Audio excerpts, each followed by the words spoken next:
With AutoCAD Architecture, you can create doors using different insertion points and other specifications. AutoCAD comes preloaded with ready-to-use door styles.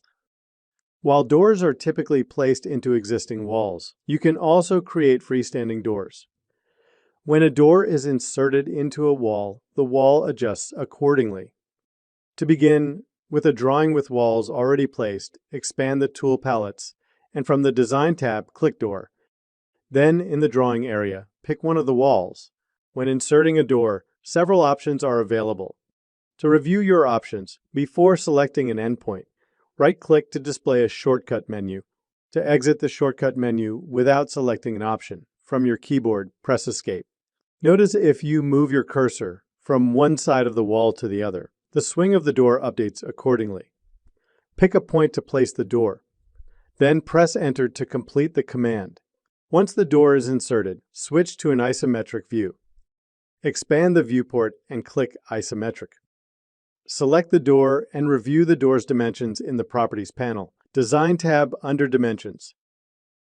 Change the viewport back to top and begin placing another door, this time on a different wall. Right-click to display the menu of options and click Auto. This allows you to specify the offset from the wall end during door insertion or for the door to be unconstrained. When Offset Center is enabled, notice how the location of the door snaps to a certain distance away from the wall ends and the center of the wall using an automatic offset. You can override the automatic offset distance. From the Properties palette, Design tab under Location, in the Automatic Offset field, enter 8 inches. Press Enter. Move your cursor along the wall again, and now the distance is different than before.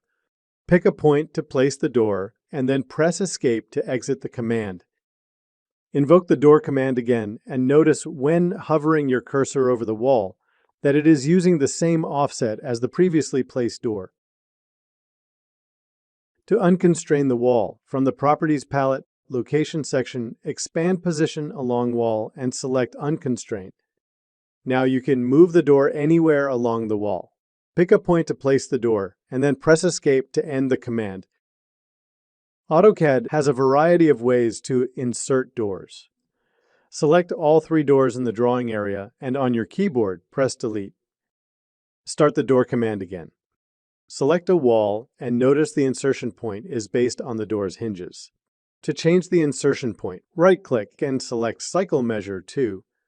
This option allows you to specify a point to switch the insertion point of the door from hinge to center and latch. Move your cursor along the wall to see how the insertion point is now based on the center of the door. Open the Options menu again and select Cycle Measure 2, and the insertion point is now based on the door's latch. Open the Options menu again. This time, select Reference Point On. This allows you to base the insertion point of a door in relation to a specified point in the drawing. Specify a point such as the corner of the other wall. Move your cursor along the wall where you wish to place the door and notice the distance between the reference point and the insertion point of the door displays. Place the door and then press Escape. Start the Door command again and select a wall. Right-click and from the Options menu, select Width so you can specify the width of the door. In the command line, the text field is already active, so you can enter the width, such as 2 feet 6 inches, and then press Enter.